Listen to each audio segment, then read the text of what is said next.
Now, I do have a question. Who's your target audience? I mean, in other words, this guy is the proverbial Renaissance man. He could go in so many different rabbit holes. Conversely, and I kind of have, and I'm the opposite. I'm kind of limited. I know a lot about a little, yes, versus a little about a lot type of thing. Although I have an opinion about you're being humble, but so I just, in terms of who you're interviewing, why you're interviewing, and this type of thing, is this your world, your friends, your interests, and this is who I'm hanging out with? Or is there, I guess my point is should we be filtering? There's some questions we could go a lot of different places, right? Are you saying is there limitations of what we can say? Yeah, or I would just say, should we be piling on and pulling from our toolbox and to appeal to a certain audience interest that would want to be tuning in? I think what we're tuning in for is winners. We're surrounding ourselves with Kurt and Bill. We're here on Cinco de Mayo, May 1st, and we're above Longnecker's Jewelry filming this episode with two of my great friends. We kicked it off. They didn't know they were on. But what we're looking for is, to answer your question, is we want to inspire people to do things that they know they can. And a lot of that comes from past history, life lessons. Very fortunate to sit beside Bill. Bill is a wonderful artist, businessman, entrepreneur. He's going to talk a little bit about a book class he just went to over the weekend. And on the far left is Kirk Dixon. You may recognize him from his time here at McCook at the EDC. I sure was blessed to have him at that time. He's worked for great companies like Lululemon, college baseball player, does a lot of great things with the NFL. And so what we get to do is visit with these guys today about winning and what tools they have in their toolbox to make it through tough and challenging times. So thanks for coming on, guys. I appreciate it. Glad to be here. Yeah. Our pleasure. I'm so glad that we planned this so far ahead, like 25 minutes ago. Yeah, it's brute force and perseverance.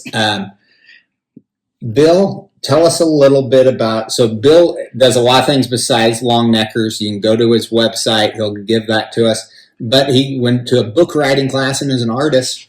How was, am I saying it right, the book clinic? It was a convention. So they had, just like most conventions, you have speakers and you have classes and seminars, stuff like that. And it was 3 days of just intensive, the business of writing books or writing poetry or stories and so forth. And so there was 160 people that went. Okay. And what was the balance of folks there that had written and were teaching and coaching versus I know that. There was, well, let's put it this way, 2/3 of the people who were there this week or this last week were all newbies. Nobody had been to this convention before. Okay. They'd all either wrote a book or were in the process of writing a book or had chapters of a story they wanted, and they just wanted to learn more about this, the process. And as I was getting ready to say earlier, I said, basically, when I went to this function, I was intimidated because you're expecting to run into these people who've done multiple books, and Sure.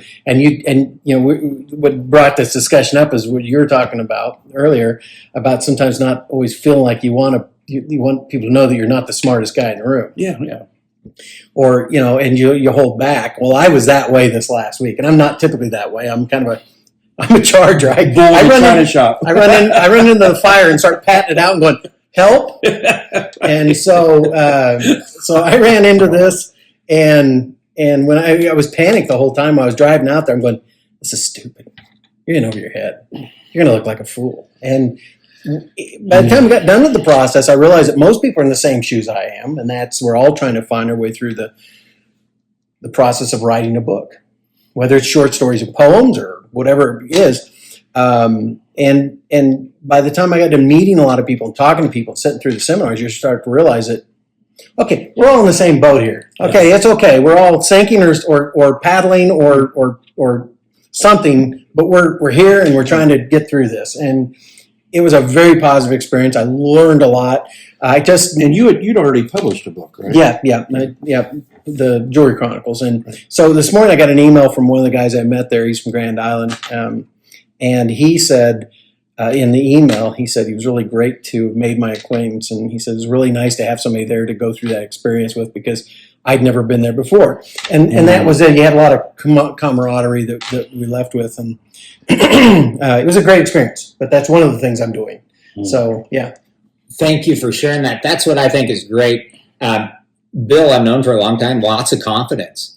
And when we hear someone is challenging with things, it's like, whoa, that's surprising to me.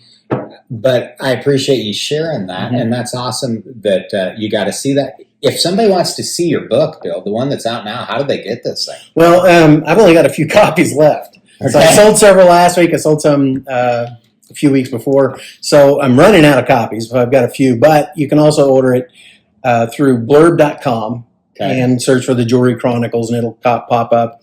And you can order it right there, and they'll print a copy and send it to you. It takes about 3 weeks. Wonderful. So, and you sell them here in the store too, right? Yeah, we sell them in the store, but like I say, we're getting down. I have about 25 books left. And I also, that's the other thing I found out about books is people, when they first write a book and they don't really market it or promote it, never sell them. And they're stuck with all these books they can't give away. Sure. Right. Yeah. And I got in a conversation. She goes, well, how many books you got left? I said, about 25 or 30. And she goes, how many did you buy? I said, about 250. And she goes, you've sold all that? And I go, yeah. Did you make money? I said, yeah, I had enough to pay for them all. I made a little bit of money, not a lot, but I made some there. You are now a successful author, she said. And I went, oh, okay. So, you get into these things, you just kind of trip into it and trip your way through it. And somehow, in this situation, I came out a winner. I've started it. My son Taos has the book that Bill didn't sell them all. He gave me one. I'm lucky. I've given a lot of them. But I sold them. Don't tell his publicist that they weren't all sold. So Taos is reading it now, and so we're loving it. We're loving it. I was just today at lunch. I went to Kinship Point and had lunch with my mom, and I was walking to go say hi to some people at another table, and the lady is waving at me across the room. And I went over there. I said, what you need? And I figured it's a jewelry question. Sure. And she goes, a friend of mine gave me your book, and I finished it yesterday, and it was wonderful. I'm going, that's so nice when people do that. So, yeah, thank you. Well, and if I could add, Darren, sure. Bill and I think you're aware, we spent a week together working down in New Orleans this year at the Super Bowl. Yes. And it was a lot of work for me. Yeah. And once you find a good place to eat when you're out of town, you tend to go back. So there was a breakfast place, that we hit. But by the last day, one of the waitresses noticed Bill more than me, because I'm such a handsome man. and so you know how it is. You tend to want to wait on that either be at that table or have that person wait on you. Sure. And literally had a nice friendship, kind of interest going there. So, but I think I'd been there 5 days in a row. So I was getting to be a regular. And she if it works, you stick with it. Right. Yeah. And she had expressed an interest in reading, and so obviously the conversation went to what are you reading and this and that, and so she left. Yeah, and so she went away, but Bill grabbed one of his books. He had an inventory, down at the event that we were at, Sure. Went out and grabbed a couple. Grabbed a couple, wrote a nice thing in there for her, gave her one and one to another waitress that helped me a lot. Yeah. And they were beaming. It really made their day, made their week, if you will. Sure. And so anyway, I say that because I was inspired by that, and that I want to be published someday. I'm not, and have a couple projects, that I are in various stages of development. But I look forward to being able to do that someday, because I think it's a really great gesture. It's a cool feeling. Yeah, that wasn't what I was expecting, but it is a cool sensation when people like you say it's. What's a selfless accomplishment? You've created it. Kirk, can you tell us a little bit? I want people to know about your college sports career. And I'd like you to tell us what tools you've put in your toolbox to get you where you are now. You're one of the most successful people I've been around, and I've got a decent list. That's a pretty good. The college story is interesting because I was first generation college kid. Nobody in my family had ever gone, and that's not a big deal, except in some families or with some individuals that have experienced that, you realize that there's some elements of support or encouragement you don't receive. In fact, I didn't get any of that. I was teased when I would go back during my spring breaks and whatnot with my family, because I was on the softball team and the bowling team. We were a lunch pail, blue collar, hardworking union house, and this is the college boy that's going to go off and be smart, so to speak. Sure. So you're being teased for going to college. Teased, here comes Mr. Smart Boy. Why don't you tell us what you're learning, and it was folks' only own discomfort, with that. But I share that to say that I had no idea what I was doing when I, got on campus. There was not a goal I was brought up with. We didn't have the money to do that. I was just one of those individuals that was blessed to go because I could hit a ball and catch a ball. Did you get a full scholarship at that point? Yeah. So you had a full ride scholarship your whole college career. Right. In high school, Not many people can say that. Right. I was fortunate to be all-state, led the city of Columbus in hitting, and it got me a full ride to Ohio State. I was also... That's the Ohio State. Yeah. And how many years did you start? All 4 years. I led it all 4 years. Yeah, started my freshman year, and what positions did you I was an play? Outfielder. Okay, I played everyone. I'm mostly center, but left and right field. And if so I was telling this story, yeah, I've been at bat boy. Right, and it was everything that anyone who ever played sports and you imagine what it might be like. It was for me. I mean, they treated us first class. Bar none. There was no expense. I mean, it was such a step up from the high school experience. And every you're time, a Division I school, one of the biggest schools. What was your ERA? I was in a pitcher. I was an outfielder. So Okay. but my batting average freshman year just hovered right around 300, and then it went up a little bit every year. By my senior year, I was sixth in Big Ten hitting with a 400. And then for the season was a 340. And then the summers were cool because you got to go away at their expense. You got a job in towns like Cape Cod, the Shenandoah Valley League, the Kansas Jayhawk League, even the Alaska League, and I played in all those. And now you're playing with guys from Florida State, Alabama, Clemson, the best of the best, and all the pro scouts are there and pulling you away on the weekends in the summer for individual tryouts. So I got to experience all that. We didn't fly. Everything was on buses. Went to every Big Ten school and played. I think the thing I'm most proud of during those 4 years was when I went, Ohio State's really more of a football school and then basketball too. Sure. And it might even then bop to swimming or synchronized swimming for women, maybe some basketball. They're pretty good in volleyball now too. But baseball really wasn't their thing. So I was proud every time I went to my locker and put on that Ohio State jersey, super proud. But my freshman year, our record, we were 500. We lost as many as we won. And half of those losses were to schools in Ohio. And if you're in Ohio State and you're playing Oberlin College or Cleveland State or Denison or Miami or Mount Union, Youngstown State, you don't want to lose to them. You're Ohio State. I mean, you want to come in. You expect to have 4 runs on the board while their knees are shaking because the Buckeyes are in town. But it wasn't like that. I was embarrassed, and Because you've been winning up to then. I'd never been on First a experience of being a loser. first experience, and I'm at Ohio State. But then our sophomore year, we did a little bit better, and my average went up. And then my junior year, we did a little bit better, and the average went up. By my senior year, and this was the goal, to improve every year. And this ties into your question of how do you build on a foundation of that to leverage into life success. One of those for me was just having that continuous improvement mindset. Every day just being 1% better than yesterday, and where you end up if you're not perfect every day to that. But where you end up with that after a year. That's what I was going to ask you. Is you need to tell him that because that's what you told me is about his driving force. He was constantly training, constantly trying to better himself, constantly. You got that goal up here. Yeah, And you're had that working winning for it. attitude to get to the top. It's funny. Bill mentioned not being the brightest bulb in the room. I totally carried that with me. Even though I was a honor roll student in high school, it was like barely right.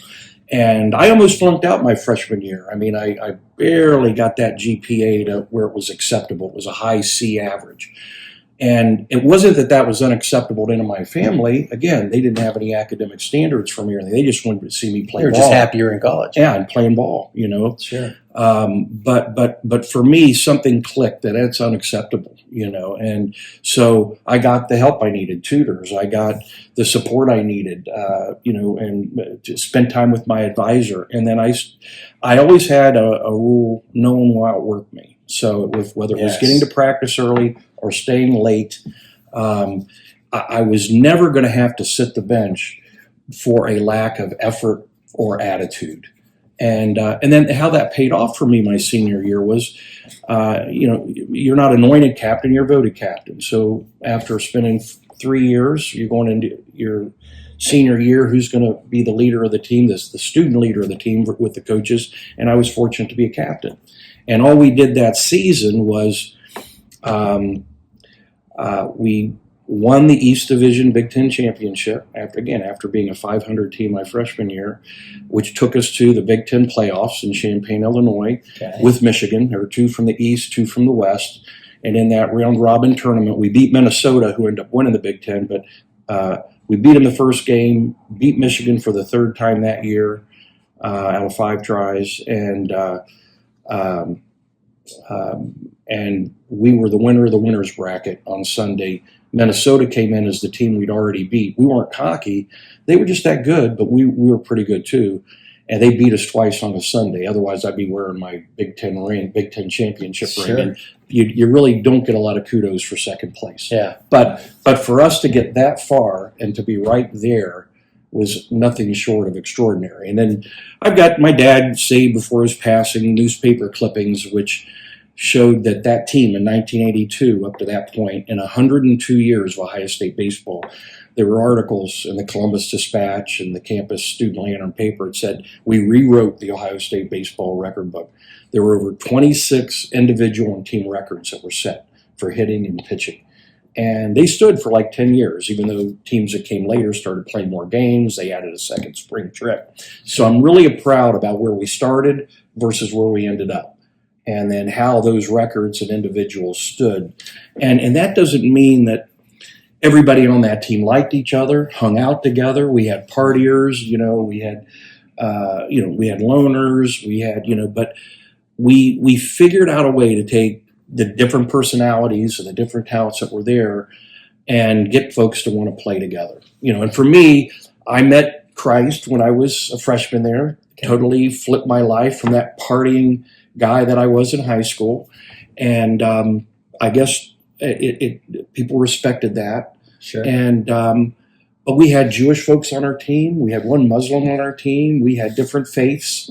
We had guys from New York, one from Miami, people from all over, different cultures. But when we practiced together that senior year, we practiced with an intention. We're winning the Big Ten. We're done fooling around. We're Ohio State. And that was a pride I'm sure they carry in the football locker room all the time. But it was just accepted that, we're just mediocre. We're mediocre and this and that. And I didn't take that anymore. And here's the ironic thing. So now I'm sitting here in 2025. I'm 65 years old. And a birthday on Facebook or Instagram doesn't go by from one of my former players, that isn't acknowledged. And it's not that they're still reliving those memories, but it was such a positive, memorable moment. And a lot of that has to do with the team aspect that you shared together. And Bill and I, when we were coming back from New Orleans, we had the chance to stop in, was it Northern Texas? Yeah. Tyler, Texas. But it was, And Lindell. Yeah, and is your brother? Cousin. Or your cousin. Cousin. That was on an all-state football championship team with Indianola. And we sat there and just talked for hours. I'm sitting here running at the mouth about these glory years, right? But I would say that anyone that is listening that played on any team and that was anywhere close to being a championship team, that you never forget it. You never forget it. It's a special feeling. And the great thing that I see is you were on the field. You weren't in the stands. Right. You were there. You were the one that they came to watch. Right. I think it's amazing. Yeah. So I was very fortunate the way that year went, both academically and on the field, and then with the leadership. So then they gave me a scholarship to go to graduate school. And the funny part of that is my parents already didn't understand what getting a 4-year degree meant. The idea of me going to grad school, they thought I was going to be a doctor, even though I was majoring in psychology, and human behavior. Were they teasing you anymore? Oh gosh, yeah. Well, and that plays into a whole other segment of. I got to set you a little contrast here. So Kirk in college was a driven to success kind of character. Okay. I didn't discover it till I was 27. I was a slacker. I was good at work. I worked hard, but I had no real goals or ambitions. I just wanted to survive. Sure. Until I got in the jewelry business and a light switched. And I went, I got to make something of this career. And that's where I finally got the drive, that fire in my belly, and went, I'm going to make a success of this. Up to then, I had no clue what he's talking about. I mean, I was just like, who does that? Right. So it's funny how somebody can go through half their life and go, yeah, okay. And then you get into something that feeds your fire and you just switch. It on. Yeah. We're going to come right back with Kurt and Bill. Bill's going to touch back on what transpired him to success, and Kurt's going to touch on it too. We're going to get a nice little clip from one of our sponsors real quick, and we'll be right back with you at Winners Win. You can go to Facebook, Instagram. You can go on YouTube right now. There's a category there. All the kids say go to Spotify, and I've got some older people on Spotify, so check it out. Nice. Thanks for watching Winners Win. If you're enjoying it, like it, share it, tell your friends. If you have a product or service you'd like for us to showcase, please reach out to us at winnerswin.net. We'd love to come to your place of business or your farm and do a showcase on you. Hey everybody, Darren back at Winners Win. It is Cinco de Mayo. We're filming this early, kind of like the Joe Tom White show did. And so we're here with Bill and Kurt, and we're going to touch on how the next process of their success started. Bill said his kick in the pants started when he was about 27. And then how did you get into the jewelry business, Bill? That is a funny story. Okay. That's what these podcasts are for. I'm not sure I can really say it in public, but so basically We'll edit it.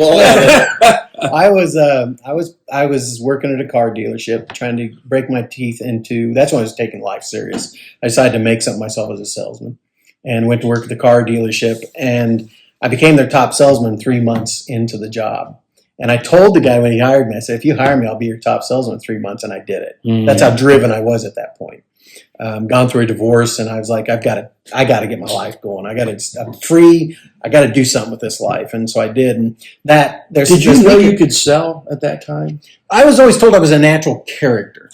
And I'm not sure that was a compliment. Right. But it is a compliment if you're going to be a salesman. Right. So Natural character. A natural character. Well, can I add? I want to add. Did you the idea of auto sales? Were you playing pool? Like, were you playing? No, because you're a pretty good billiard player. No. That comes later. That comes later. Yeah.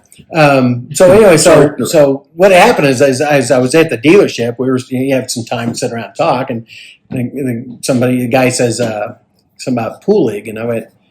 I used to play a lot of pool before I moved to Kansas City. He goes, "Oh, you want to be on our team?" I said, "No, those days are behind me." And I played a lot of pool. I was pretty good at it.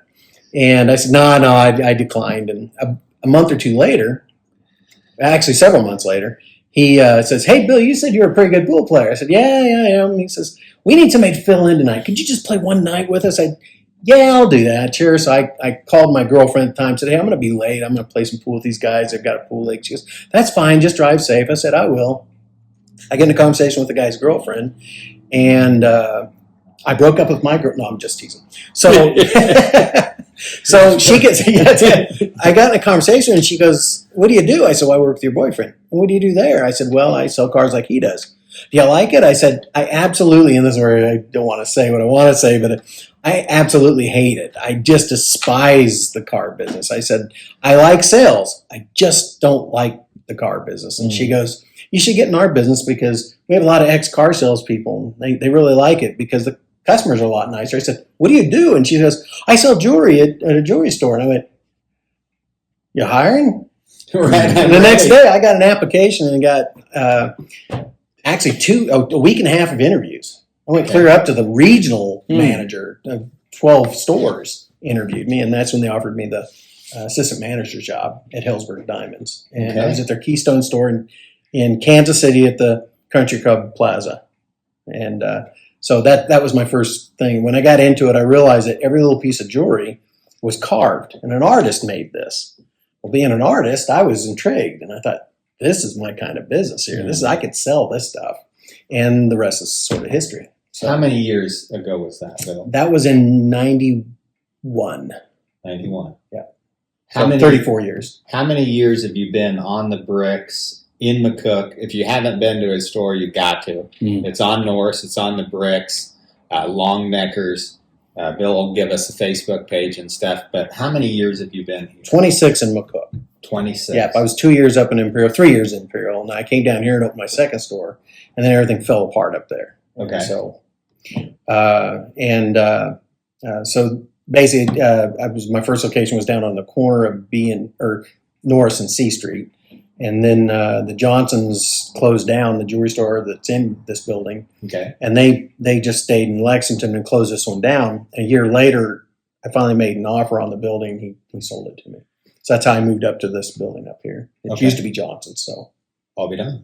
Before Kurt and I's times, I'm not familiar with that name, but a lot of you listeners out here probably know Johnson's, yeah. You'll know Johnson's. You'll definitely know the location. Yeah.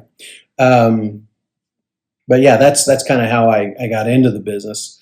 But being an artist and seeing the creativity of it, my first job didn't last long. I got fired from my first jewelry job. We kind of discussed this a little bit earlier. I think you and I did about Lee Iacocca being told that they were glad to hear that or they thought that Mr. Ford would be glad that he turned down the CEO job of Chrysler Corporation. And as soon as he heard that, he went ahead and took the job. I'll take it. I'll take that job. If it's going to piss Ford off, I'm taking that job. And I got fired from that job, and he made a comment, and he said, maybe the jewelry business isn't for you. You're a really good salesman, but you just made the jewelry business for you. Well, I'd already made my mind up. The jewelry business was for me, and I was just staying this for the rest of my life. Right. And it lit a fire under me again. I'm like, I'll prove you wrong. And I went and found another jeweler that did custom design and in-house repairs. And when I interviewed with him, he really decided he needed a bench jeweler, not a salesman. And I was disappointed. I said, man, I wish I knew how to be a bench jeweler. And he goes, do you think you can learn? And I said, nothing I never been able to try I couldn't do. Right. He says, you teach me how to sell, I'll teach you how to be a jeweler. And so we traded information. I taught him how to sell jewelry and his whole team. And he taught me how to repair and make jewelry. What a good trade for both. And it was a risk because I lost almost, I went from roughly $15 to $17 an hour back then. That was a long time ago, but I was making about $15 to $17 an hour. I went down to $6. Okay. But I made it back in the next year and a half because I proved myself I was that talented. You knew you could do it. Yeah. That's how I knew I would. It was to add to that story, my dad thought I was a complete failure at everything. And so when I was 15, he bought me a T-shirt that he thought was funny because it made him think of me. And it said, I'm mechanically inclined, and it had a big screw on there. And underneath says, I screw up everything. And he tried to teach me to weld, and I couldn't do it. And what do I do in the jewelry business? I weld and solder. Isn't that something? I wish he stayed alive long enough for me to show that to him, but I know he's up there watching. He would have been proud of you, Bill. He would have liked to see what you're doing, and we all enjoy all the things you do. The things that I'm seeing in Bill's house here while we're doing this. He's a wonderful artist. You've seen him at the Ruse Do over in Hagler that's coming up in the next month. You've seen him there and done that. Kurt, you said something in the first segment that really resonated with me. You said you left it all on the field. I thought that was wonderful. And that's what real winners do, and that's what sports breeds. What was the next step in your life after the sports career? Because that's a challenge for people moving into corporate or the next step. I know a lot of my rodeo friends that were really successful. They run into you got to reinvent yourself. Boy, you just took the words right out of my mouth. I was never an avid reader. I mean, I read articles and this and that, but I did find that if I was going to read anything, it was success. It was overcoming obstacles, underdog stories. They inspired me. They gave me tips. But I can remember when I got my first quote unquote corporate job out of graduate school. They moved me to Los Angeles, and I had to spend an hour on the freeway each way going to work and coming home. And back then we had cassette tapes, and I had cassette tapes of Zig Ziglar and Dr. Norman Vincent Peale, Og Mandino, Napoleon Hill, the icons. And back then that was fairly new. Now it's a huge multi-billion-dollar industry of self-help. How often did you listen to those? Before I went to bed, I used to lay out the tapes. Okay. And I would go to sleep looking forward to having, in a sense, the way I looked at it is I was having a conversation in the car. Instead of being negative, like stuck in traffic in that LA traffic. You took your mind off of it and thought about positive I'm stuff. like, oh my God, I get to spend 45 minutes to an hour with an expert on success. One of the passions that we do share is that motivational speaker. Yes. You Yes, get feeding the so mind. The much mind is a stuff from garden. that. Right. And I think that I'm going to lead this back to you because the proof and the telling of sharing a video of an emotional speaker to a friend that you care about can change their lives. Oh, absolutely. Tell us about your quick story. I'm going to interview you now. I was very grateful to be invited. I don't always get invited to a lot of things. I get invited to Kirk's birthday a couple of weeks ago, and Bill gives me a video of a Buddhist monk.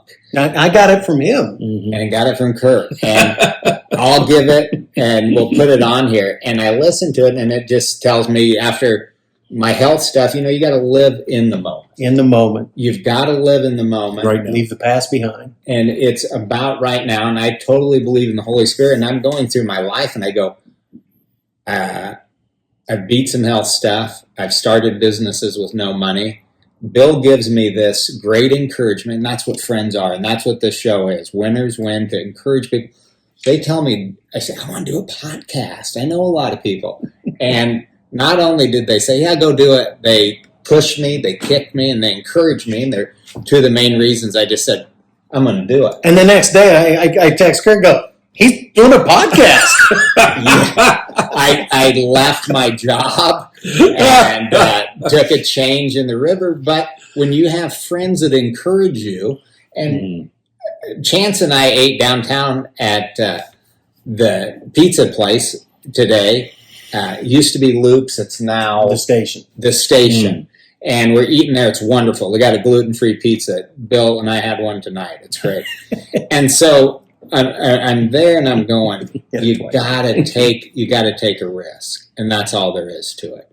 And that's what this is about. And you can, if you like any of my silly stuff, you can thank these guys because they encourage me. Now we're at the Loop. My story will tie back in, and I see Doug Skiles on the McCook Gazette. And he waves me over. He says, "Darren, I love your gardening deal in your podcast. Keep doing the gardening deal." But that, I gotta admit, it's cool. I like that this. positive encouragement is what we all need. I see the guy at Walmart that I've known for a long time that gets the cards. I love him. He works hard, hot weather, cold weather, and everyone needs encouragement. And to get it from Doug and these two guys, I appreciate it very much. And thanks for the kick on that. But that Buddhist monk says, go for it. Live in the moment. Zig Ziglar. We're going to go back to this. You're Zig Ziglar. I read Zig Ziglar. Yeah. Oh, yeah. Great sales coach. Well, I was aware at that time, and again, I was 25 at this time, but I had a master's behind me, a bachelor's behind me, captain of Ohio State, and every award that you can win in a sport. But that was my identity. Okay. It was like taking an exo sketch and just doing this. No one cared. I mean, yeah, people like to talk sports, this and that, but now I was starting completely over once. It did put money in your pocket. It didn't. Yeah, that's right. It didn't put money in it. It gave you some credibility and gave you some stories. Opened a couple doors, maybe. And of course, there was character development. Sports does that, right? Sure. The work ethic, the teamwork, setting goals, getting feedback. overcoming obstacles, working with difficult people. Those things were forged through my, the years that I can played interrupt you for a sports. second. So the difference is here. He found his character in big league baseball. I found my character in a pool game. Sorry, I don't know. No, that's a complete opposite situation. Sorry, go ahead. No, but I think that when I look back, it's a great line of questioning. For me, a big part is not only what's going on the inside, but who you're surrounded with. So I was always blessed with great coaches in sports, and then it transitioned for me over into business. There were mentors, advisors, some direct managers that I was fortunate enough to work for that took a liking to me, and I was always coachable. I always listened. And again, I applied the work ethic, and I studied at home, and I got familiar with managers who were seen as really good within the company. But in the profession that I was in, I started going to some professional conferences. I wanted to know who's the best at this, who's the blue ribbon, what's the standard. Because what was motivating me was like those Ohio State years. We're not going to be a 500 team. Sure. So what do I need to do to be on the radar screen and do a great job? And so when I would be interviewed for a new job, even when I was being promoted within a company, I was always asking my manager, all right, we're sitting here 1 year from now. How do I know I'm your best rated employee in the team? What do you need to see from me? I wanted to know what that standard, and then I didn't just ask it because that was a great question to ask. I asked it, and I wrote down, and that became the goal. Yeah. And in a macro level, in terms of how the jobs morph from how do you go from Eaton Corporation, headquartered out of Cleveland, which eventually is what got me to Nebraska because I was out at the Kearney plant for a couple of years when we won the Malcolm Baldrige Award. And then it took me to Nabisco Foods, the cookie cracker company that we said was a crummy business, but there was a lot of money in it. And then that took me to Reebok. Without those 13 years of development, that's what got me in the sports industry. So now I had 13 years of corporate business, managerial leadership experience, and then Reebok came calling, a recruiter, because I was now at an income level where they start calling you. You don't have to go interview. Sure. And but all of it was relevant. Here I am off the playing field. field. If I can point out, yes, real quick about how important networking is when you get to the level of executiveship that he got to. It wasn't no longer you went looking for jobs. People found you. They seek, yeah. Say the Nabisco deal one more time for us slow thinkers. Yeah. It was a crummy business, but a lot of dough in it. I love that. I love that. My mind is processing that. Yeah. Well, and then the other thing I would say that's relevant to this as it relates to what set me apart. I'm really proud as I look back now, that I had a reputation wherever I was recruited to go was to either build something new, and in most cases they said, we've tried before and nobody could do it. Sure. Or this is broken and we need it fixed. So I was known as a fixer and a builder, and I love that reputation.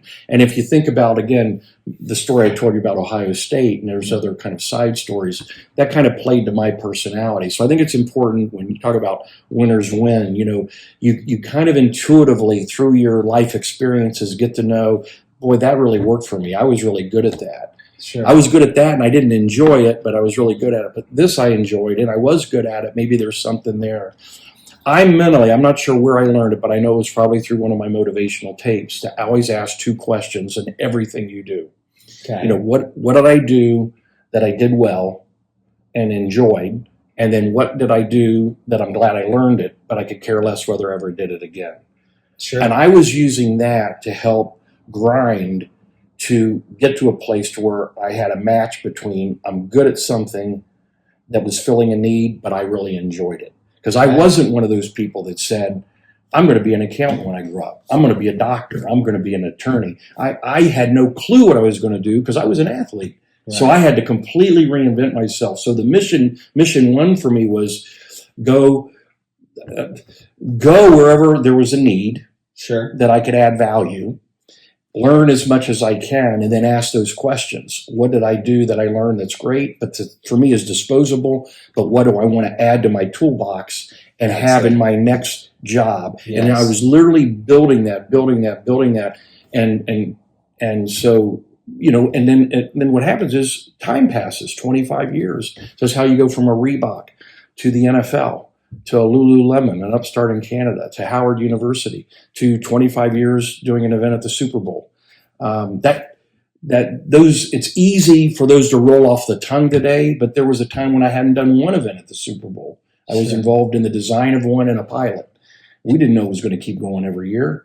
The NFL. This is 25 years you've done it now. Yeah, for 25 years was doing it. Yeah, next year will be 26 in San Francisco. But I remember I'd only been at Reebok in Boston for 6 months. I was so thrilled to be a former jock, now applying my business talents. And at Reebok, right? Yes. Yep. And then I got called into a meeting, and across the table were executives from the National Football League in New York, and they wanted our help.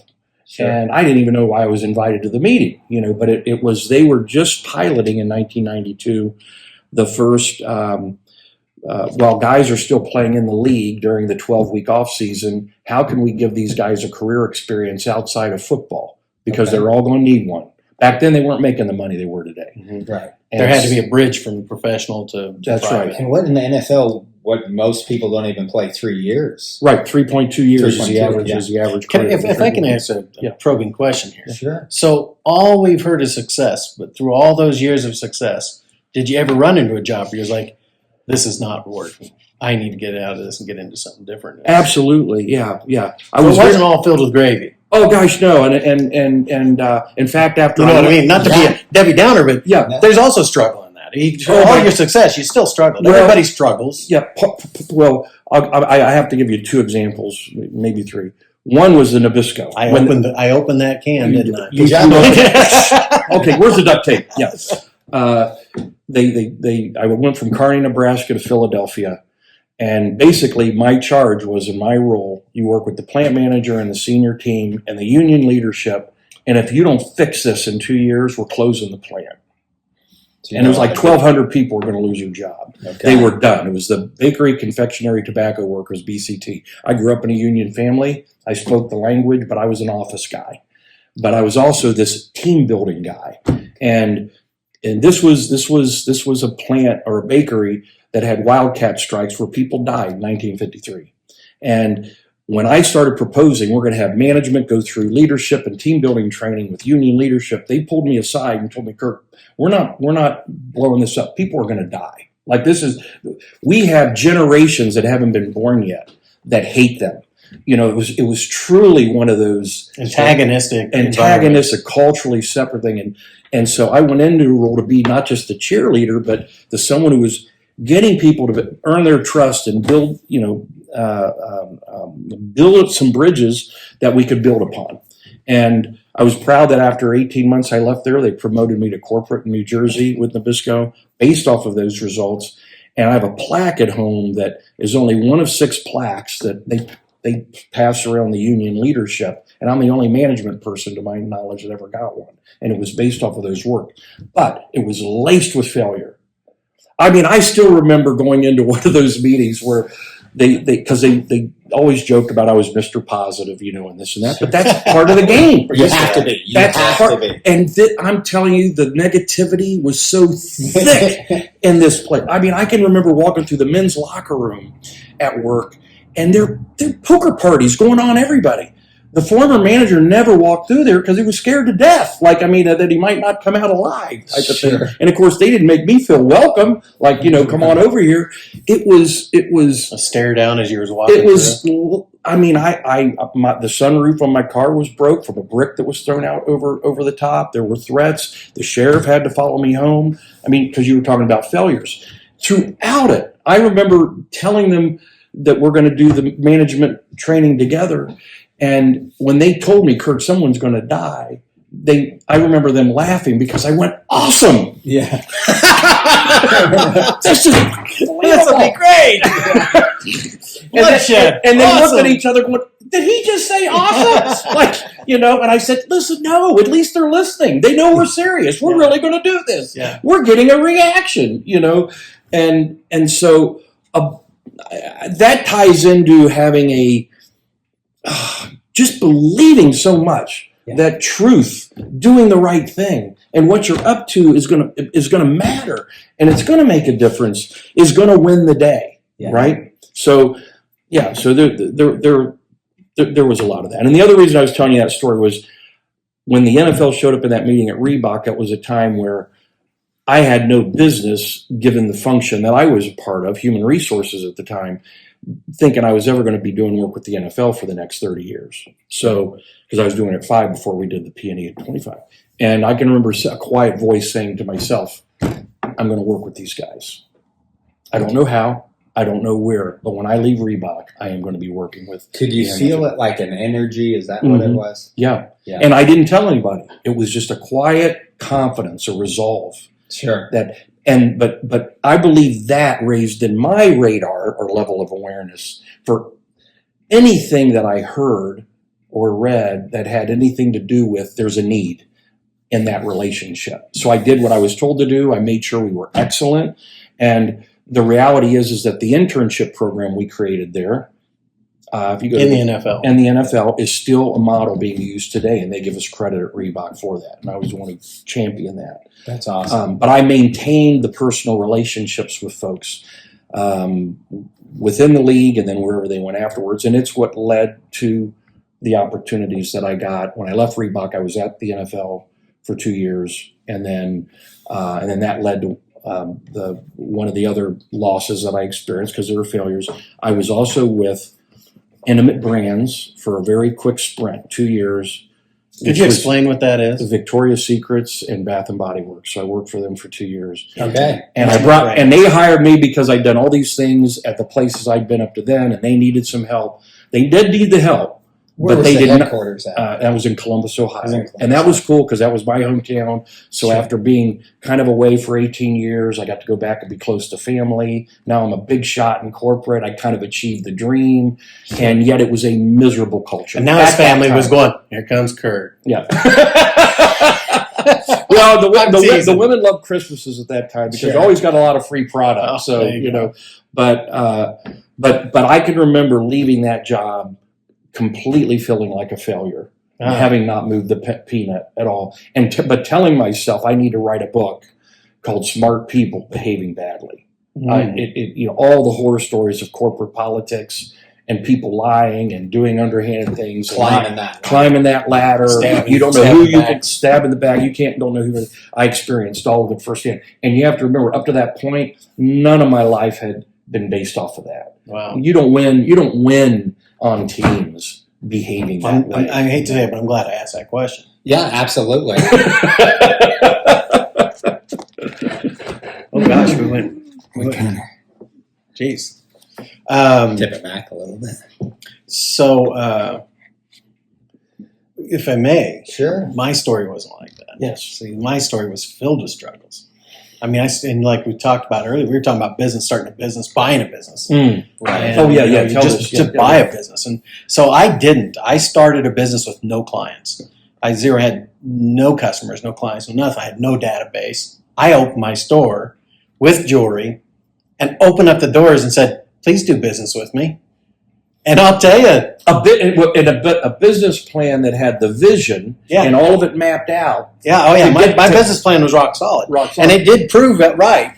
But those first couple months were terrifying. Because oh my Lord. Yeah, and then and it didn't get easier because I had a lot of competition and I had to prove myself. And I really had to earn every inch of that success one customer at a time. I was talking to a person we all know, but he's wildly successful business around here. And they sell a product that they sell to everybody. And I sell a product one belly at a time. Belly to belly is I sell one item at a time. Sure. And that's when I made that connection between I got in the wrong business. Because if I'd sold one product to lots of people, I could probably make a lot of money. So selling one item at a time over the years has really been a long, slow climb to success. And I wasn't really successful till my 15th year in business. 15 years, kids. Yeah, 15 years. So you had that first day or that first week of work that's tough. 15 years. Yeah, and it was a slugfest. My bankers 3 times told me to go bankrupt. They said, give up, Bill. Just go to work for another jeweler. Just give it up. You can't do this. You're not going to make successes. You're not making it. And I just kept, I'll get it. And I'd make it that year, and then the next year it'd go down. I'd make the next year, and then the next year. It was this constant like this, but it was always an up. And 15 always years. An up. Always. Always an up. I just kept looking for that next win. Yeah. I hate to use your word. But that was it. It was just every year it was like, and in my business, it's like being a farmer. You borrow money to get through the year and then pay it all off at the end of the year because you have one great harvest, and that was December, Christmas. Sure. So, I would starve to death all year and then have 1 month of just manna from heaven. And then I'd have to pay the bills. Right. I have to pay the piper. And I did that for 15 years. And it was just, but little by little, I seen more and more competitors closing shop, throwing in the towel, retiring, and little by little. And I finally, came out on top. Not because I think I was better than anybody, because I had the fortitude to keep doing it. I mean, that is what you gotta have it. It was my baby. I didn't want to give it up. I could have made more money going back into the jewelry business and working. I hate to say it, but go to a chain store and be a regional or a district or regional manager, and I could work my way up that and done a wild success, made a couple $100,000 a year. I chose not to. I was even offered a job 3 years after I started my business with a chain store. Says, we got a district manager open. We think you're phenomenal. We'd just love to have you come out. And it's like, and I was struggling. That's the golden handcuffs. It was like, but I also knew from my first experience of working in a chain store, sure, that at any whim of any executive, you're done. Something goes wrong in corporate, and this is what we need in America more than ever before: is sole proprietorship. It's very crucial. A couple points that I think you guys are all fortunate to hear this. Bill and Kurt are wonderful with their self-talk. Everything is positive. It's always working up. You always have to watch your self-talk, and these guys are two of the best I've seen. Being positive on their own self-talk. What we're going to do, everything's up. So just from some of the people that we've seen today that love the positive, this is what I like about this, is you're getting real life stories from real people on success. And you got to write it down, watch your self-talk. The one thing that I've got from both of your conversations and your success is the relationship. The relationship that you made with your customers, your friends, your coworkers. It's a relationship. Bosses, managers, We have two separate stories here, completely opposite stories. Yes. He's in the executive world, and I was in the nose of the ground entrepreneurial, one paycheck, one job, one store. It was just, it's complete opposites. Yes. But we have so much in common too. when we get to talk. And the success principles, Yes. That's why your podcast is so appropriately named Winners Win. Because we have these conversations. We have the same type of winning philosophy, winning principles. Their life, right? Yes. It could go to good parenting or being as a kid experiencing good parenting, But the other thing that I think that is important for the young folks that are listening is to know that, because social media can blow this up. There are a lot of overnight successes on social media and that sort of thing. But I just don't know statistically how real that is. Our stories are built over time. Like Bill said, it really took him 15 years. Well, it really took me about 15 to really start to cash in on. But had I not done the foundation work and made the moves wherever the need was at the time and proved myself capable, it wouldn't have put me into the position to where... You made a comment to me about changing jobs. Yes. It says, I was the kind of person that I was climbing that ladder, and when they said I needed to move, I moved. Right. I didn't hesitate. I went where they wanted me to go. And there was a price. That's a sacrifice. It cost me a marriage, So there are some price. You don't always have to pay those prices, but I did move when I needed to move, and that became a problem. So, but the other thing I was going to mention is that I didn't mention before. I grew up in a very humble neighborhood. Again, working class, no money ever, and I can remember walking down Linwood Avenue when I don't know, maybe I was 8, 9 years old, and wondering, how am I going to get out of this neighborhood? Right. because I knew there was a world out there. This is the world before the internet. I still Sure. knew there were people traveling, but our family didn't know any doctors, attorneys, people that drove BMWs or Mercedes. But I saw the pictures of that, and I didn't know what I was going to do, who I was going to be, but I knew where I didn't want to be. That is so crucial. Yeah. And Yes. but I took the work ethic, the goal orientation, the reading of other successful people, the association with other winners, the positive self-talk. I applied the principles of these things, and then it was a grind. And it was a belief that in time you'll get there. And again, like I said, mentally I would say, what have I done that I learned that I can leave behind? What did I learn that I want to embrace and do more of? And then what jobs embody those? And then to Bill's point, you do reach a threshold where then you're on people's radar. You know that you finally passed that threshold. And it's like you getting a call to go to that chain now, but you have to make a decision. But you could have did that, but you're on the radar. They're coming to you. You do reach a point where you're known, and then people start to come to you. Doesn't mean it's any easier. It's easier to get the job because you're noticed, but many times there's other things that go with it. And the other thing I was going to mention was that at our age, you look at the milestones, the income, the wins versus the losses. In my case, the brands, and it can read almost like a storybook. But you have to remember there was a time when I was just the baseball player who had just finished the most successful season in 102 years of Ohio State baseball, had no business ahead experience. Doggone it. Yep. And, there was no NFL. There was no Reebok. There was no Super wasn't Bowl. even in your It wasn't radar. even in the radar repertoire. It was what's right here in front right now that I got to hit out of the park to get a good performance review, because you get 1 to 3 years of good performance reviews, you got a promotion. Sure. You get that promotion, then you might have an opportunity to be recruited away for another kick. So I wanted to get out of that neighborhood. I worked in 12 states, owned homes there, traveled and worked in London, Paris, lived it for 2 years in Vancouver, Canada, did conferences in almost every continent, and at someone else's expense. And these are journeys and travels I never would have had, to a large degree, had I not just had faith and belief that I don't know how it's going to come, Lord, but I believe it will.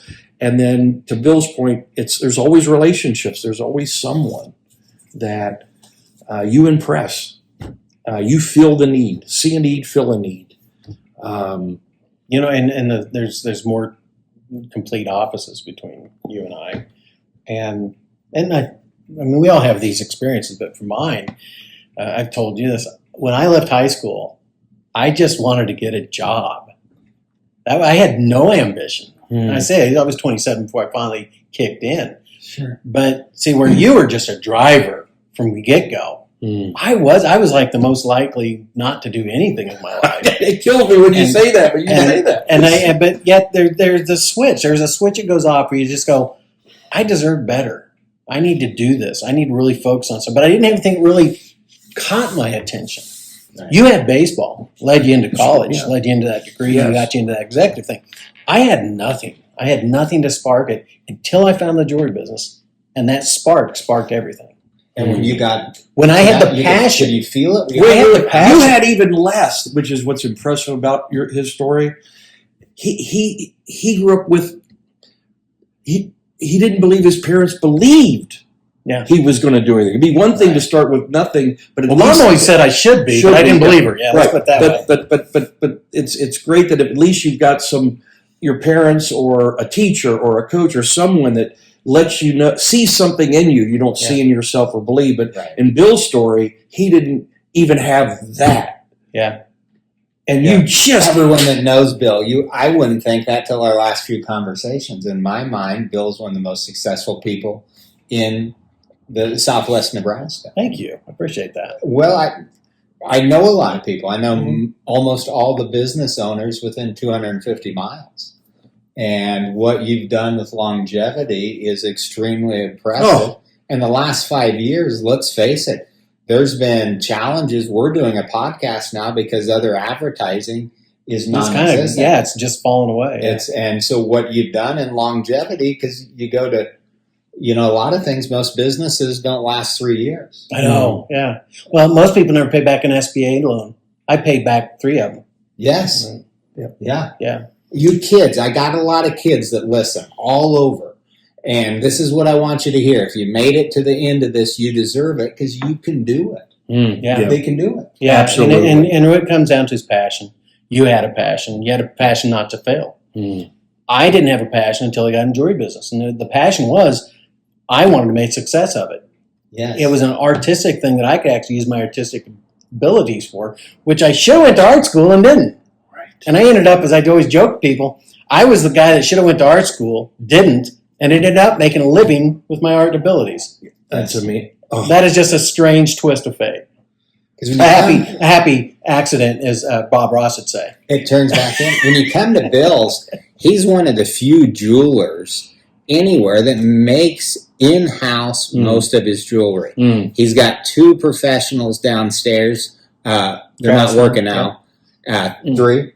Well, yeah, 3. Yeah. 3, and himself, that custom make every piece of jewelry. So, Bill, tell us a quick blurb about your jewelry, how to get a hold of you on Well, it's about 40% of our inventory is made at the store. Okay, 40%. Yeah. Perfect. And how did we get into that? Yes.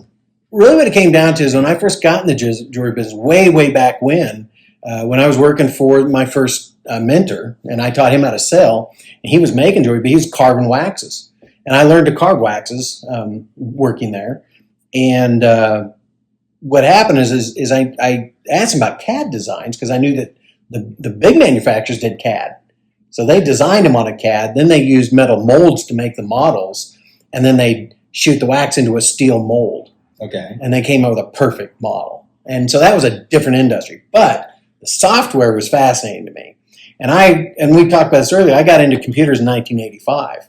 And I just never let it go. I always stayed up on computer technology. And 7, 8, 10 years later, I'm in the jewelry, it's 20 years later, I'm in the jewelry business. And I'm thinking about this CAD software, thinking, man, I'd like to buy that. And my boss, Larry, goes, yeah, that's $39,000 for the software alone. Then you got to buy the 3D Axis milling machine to carve the wax in a small shop. And I said, how much is that? He goes, about $89,000. Okay, well, that's probably not going to happen. What we're doing is working wonderful. What we're doing is give me another wax. Let's get the carving. And so for years I did wax carvings, and that's how we made our custom design pieces for people. In fact, behind me here is my jeweler's bench that I've got set up in my living room. Yeah, and I'm not married, so I can do that. Because no respecting wife would ever let their husband put a jeweler's bench in their living room. But most of the drawers are filled with wax design products, carving tools and stuff. And I want to start getting back into making wax carvings because I miss doing it. I never get to do it because we're doing all 3D to CAD. Now, getting back to how I got into it, the 3D CAD technology with the new computer technologies and new software advancements, a company bought the software that had that matrix software and took it. They took them from 18 employees to 130 employees. Wow. In a matter of 2 years. And they developed the software and improved it and then brought the price down to $9,000. Okay. And so I bought the software. I didn't know what I was doing, but I knew I could learn it. And this is something Kirk and I talk a lot about. He's always impressed with that. If I want to know how to do something, I'm going to learn to do it. Yeah. And so I went to 2 weeks of schooling from a year and a half apart, unfortunately, because COVID hit. But I took the schooling. I learned to do the CAD software because it became affordable enough. And then 3D printer technology came along. You didn't have to have that Axis machine to carve them. You could just grow the wax like a CAT scan in a resin. And so we started doing that. And that's where the breakthrough came. It became affordable enough to do in a small shop. What our advantage is I was on computers in 1985. Okay. I understood technology. I understood computers. And I'm an artist, which made me really good at designing something in a 3-dimensional. We've talked about how my brain works. I'm a sculptor by trade. The wax carving stuff is a sculpture. And I've always been good at sculpting. And so I understand my mind when I'm in the computer. I'm not on a flat screen. I'm inside the machine. Sure. And I'm turning this, and I can know how thick to make stuff, where the prongs need to be, how thick they need to be, how long they need to be. He is literally doing what you see on the big screen in movies now, like these Marvel movies, or whatever. Yeah, that's a lot of that. He's doing it and in his shop. It's amazing. Inside of it, they have a sculpting software, so I can sculpt too. And so that's the other part of this. And so anyway, I got into it doing that, and then I decided we were having trouble casting pieces because the resin that we use is a bad stuff to cast with, but everybody's using it because it's the only way to do it. Okay. So it's a product that we can use, but it's not easy to work with. It's, I'm like anhydrous. You got to be really careful about the stuff. Okay. It's a dangerous product. Well, this is not dangerous in that effect. It's dangerous in the fact that you can cast stuff all day long and it won't turn out. So I decided it was casting problem was my problem. So I bought a casting machine from Italy, Milan, Italy, and it cost almost $20,000, and it didn't come with a manual. And I had to reverse engineer how to run the dang thing. It took me 6 months. And what we finally discovered is the reason we were having so much trouble using that machine is because we weren't casting enough gold. It'll cast up to almost 9 ounces of gold, or 7 ounces of gold, and we were casting in 1.5 ounces. You just weren't getting enough. We needed 2.5 at minimum. Okay. And that was one of the things we finally discovered. When you have enough metal, it'll work properly. If you're hearing it, ladies. More gold. More gold. There you go. I got excited and tipped the camera back.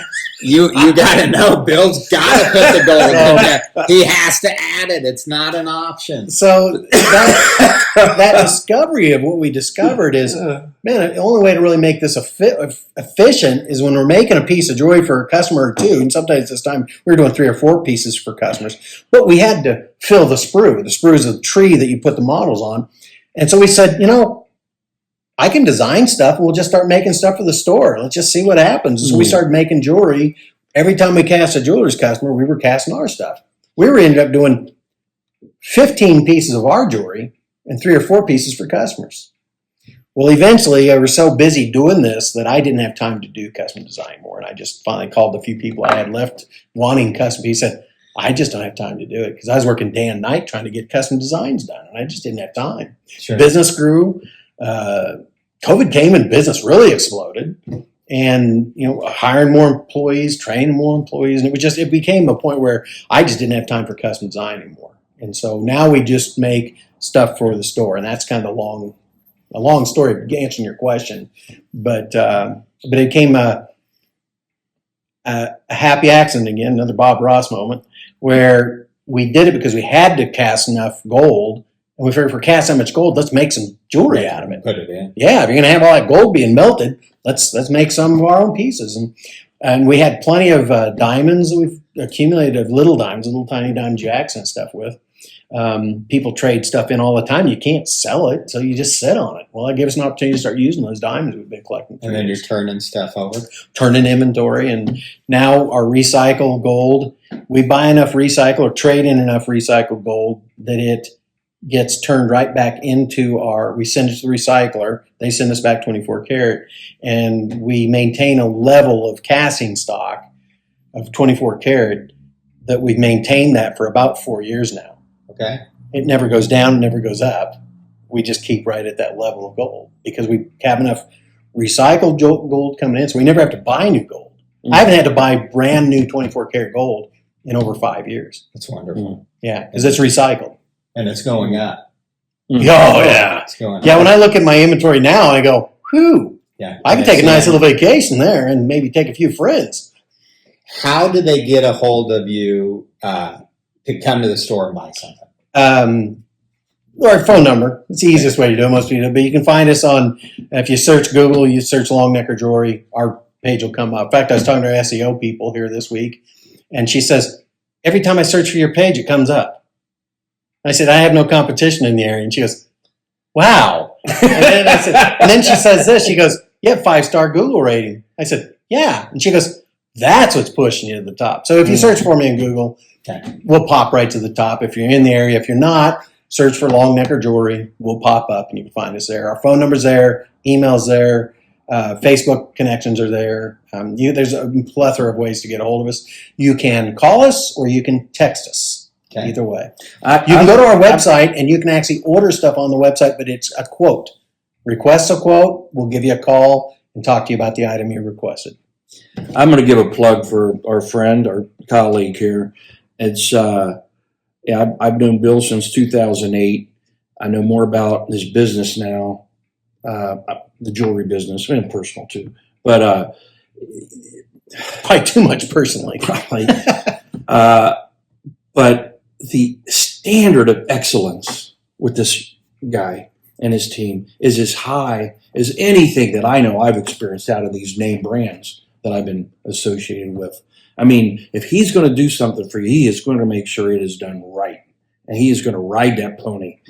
I mean, he's so detail-oriented in particular and yet creative. It's so rare to have all of those things going around. So, Thank you, Kirk. and he knows the business. I mean, and then the book. You know, if people haven't seen the book, get the book and read the stories, because the Jewelry Chronicles is real life stories of Bill's journey through the jewelry business. Yeah. And it's A lot of memorable stories that I've just experienced over the years. and the reason I know he went to the writers' conference last week is his new book is it's a fiction book, so he's Okay. getting into the creative kind of storytelling. You know, And I got great feedback from it, so it was really exciting to go and have other authors go, you're on to something You're on. there. Yeah.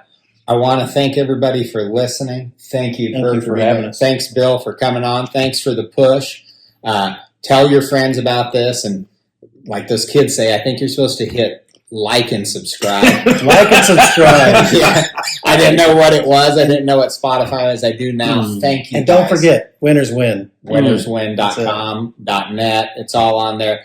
And these guys are going to have their own podcast. We're going to do this again. You're going to hear a lot more from them. He's putting us on the spot. Yeah. You put it on in motion. Bill is doing some coaching stuff along with Kurt. So if you have a business and you're going, what do we got to do to get over the hump? They are doing business coaching. Reach out to them. And thanks for your time. And thank you, everybody. And God bless you for your support. Thank you. That was fun.